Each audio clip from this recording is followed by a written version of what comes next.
90% du commerce mondial se fait par des conteneurs maritimes. Ces boîtes en acier ont changé le monde et tu vois des gens réussir autour de toi dans ce milieu, mais tu n'as aucune idée de la façon dont toi aussi tu peux gagner de l'argent en important des conteneurs. Dans cette vidéo, je vais te révéler 3 techniques pour transformer une simple importation de conteneurs en machine à cash. Je vais te donner des exemples chiffrés et concrets selon chaque technique dévoilée. Pour ceux qui ne me connaissent pas encore, je m'appelle Jean Perry, cofondateur Sino Shipping et Sino Sourcing, transitaire et agent sourcing en Chine. J'aide les entrepreneurs, les importateurs à importer leurs marchandises depuis la Chine et à sécuriser leur business. Alors la première méthode, la plus classique, c'est ce qu'on peut appeler l'importation stratégique ou alors l'importation opportuniste. En fait, il s'agit tout simplement de trouver un produit qui se vend bien sur ton marché, en France ou ailleurs, et de l'importer. On va prendre ici l'exemple d'une trottinette électrique, d'accord? C'est un produit qui suscite l'engouement de beaucoup d'importateurs ces derniers temps. En Chine, tu peux facilement obtenir des modèles pour, on va dire, 150 € l'unité, selon les différents modèles, bien évidemment. D'ailleurs, je t'invite à regarder la vidéo où je visite l'usine d'un de mes fournisseurs à Shenzhen, qui propose justement une gamme très variée de trottinettes, allant de 150 € la pièce à beaucoup plus. Alors maintenant, on va faire un calcul simple. Partons du principe que le coût d'achat unitaire en Chine est de 150 €. Partons du principe que les frais de transport sont environ de 50 € TTC par unité.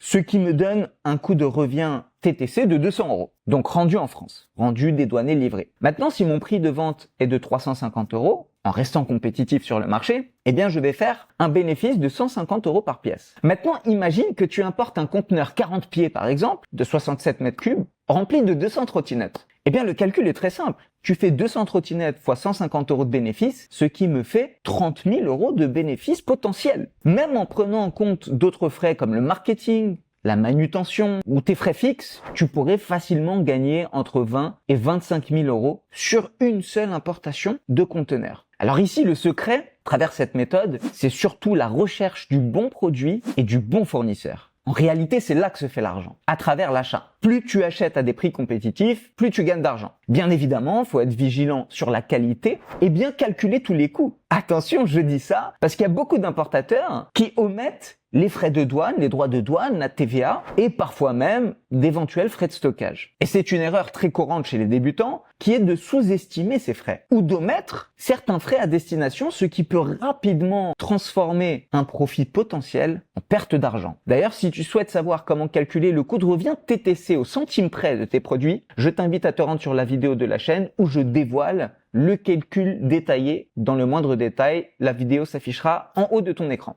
Donc pense bien pour l'importation à la fiabilité du fournisseur, à la qualité des marchandises et aux normes en vigueur, ce qui est aussi très important. Et si tu respectes tout ça, eh bien tu auras toutes les cartes en main pour faire de cette importation une source de revenus rentable et surtout régulière. La seconde méthode, c'est l'importation au poids. Alors c'est une méthode particulièrement intéressante pour les produits alimentaires ou les boissons, par exemple comme le thé. Imagine que tu importes un conteneur de 20 tonnes de thé, disons que c'est du thé vert bio de haute qualité, du Longqingcha par exemple. Eh bien voici comment on pourrait décomposer les coûts de cette importation. Partons du principe que ton coût d'achat en gros est de 5 € le kilo. Tes frais de transport, TTC aussi, sont environ de 1 € par kilo, ce qui te fait un coût final rendu en France, un coût de revient TTC de 6 € par kilo de thé. Maintenant, si tu revends ce thé en plus petite quantité, disons 20 € le kilo, eh bien voici ce que ça te donne, c'est assez simple. Tu vends ton kilo de thé 20 €, ton coûtant est de 6 €, ce qui te fait une marge de 14 € par kilo. Donc sur un conteneur 20 pieds, le calcul est le suivant. On peut prendre par exemple le poids, donc 20 tonnes fois 14 €, ce qui me fait, accroche-toi bien,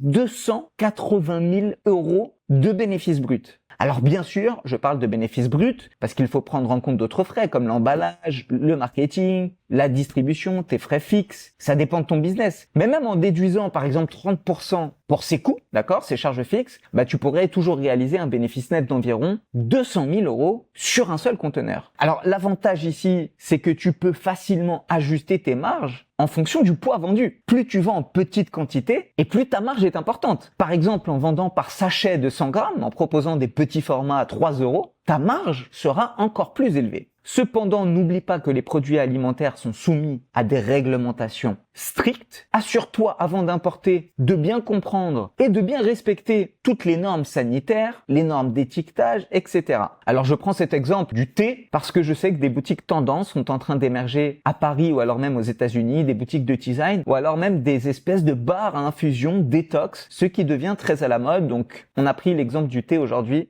dans cette vidéo. Alors maintenant, la dernière technique. Cette technique me plaît beaucoup, surtout que c'est un sujet d'actualité. En fait, il s'agit de transformer les conteneurs en tiny house.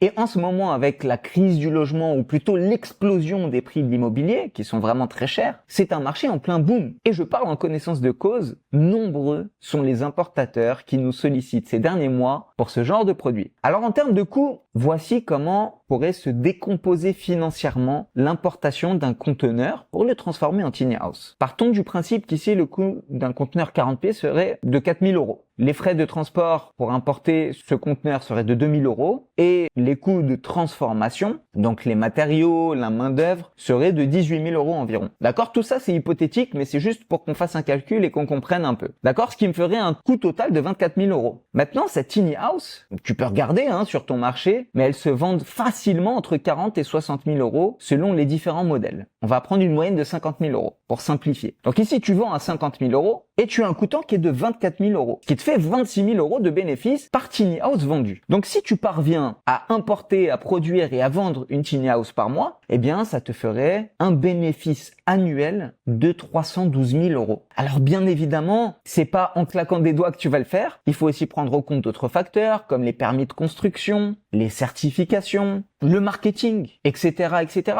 Mais même en réduisant le bénéfice de moitié pour ces différents frais, tu peux toujours gagner plus de 150 000 € par an. Alors non seulement c'est rentable, mais en plus tu participes à la résolution d'un vrai problème de société. Donc ici, tu peux allier l'utile à l'agréable. N'oublie pas néanmoins que ce business demande certaines compétences en termes de construction ou alors le fait d'avoir des partenaires solides avec des artisans qui pourront t'aider à transformer ces conteneurs en tiny house. Et puis, il faut aussi bien connaître les réglementations locales en matière d'habitat, faut voir avec les mairies pour les autorisations, etc. Mais c'est une bonne idée de business rentable néanmoins. Donc maintenant, tu connais 3 façons d'importer des conteneurs et surtout de les transformer en source de revenus rentables et même régulières. Rappelle-toi que la clé du succès réside dans une bonne préparation, puis une bonne exécution. Comme on dit, mieux vaut passer 80% du temps à aiguiser sa hache plutôt qu'à couper l'arbre. Là, c'est la même chose. Si tu es bien préparé, tu vas pouvoir exécuter de la manière la plus efficace et la plus rentable possible. Alors, chacune de ces méthodes présente ses avantages. Il n'y a pas de bon ou de mauvais choix. La première peut offrir des retours rapides sur investissement, mais demande une bonne connaissance du marché. L'importation au poids peut générer des bénéfices très importants, mais nécessite une certaine gestion logistique et surtout une maîtrise des réglementations. Il s'agit de produits alimentaires, donc ce sont des produits qui sont très normés. Et enfin, la transformation en tiny house peut être très lucrative, mais demande un investissement de départ relativement important et des compétences techniques aussi assez élevées. Quelle que soit la méthode que tu vas choisir, n'oublie pas ces 3 points cruciaux. Premièrement, de toujours faire une étude de marché approfondie avant de te lancer. Être sûr que tu réponds à un besoin ou un problème sur ton marché. Le deuxième point, c'est de calculer tes coûts au centime près et de prévoir tout type de frais cachés. Parce que les importateurs qui se font avoir sur ce genre de questions sont très nombreux. Malheureusement, il y en a même qui mettent la clé sous la porte parce qu'ils n'ont pas prévu certains frais et je l'ai déjà vu. Donc c'est très important d'avoir une vision réaliste et de calculer à l'avance ta rentabilité en prenant en compte tous les frais. Et le troisième point que je peux te conseiller, c'est de construire des relations solides avec tes fournisseurs qui deviendront plus que des fournisseurs, mais des partenaires, avec une vraie relation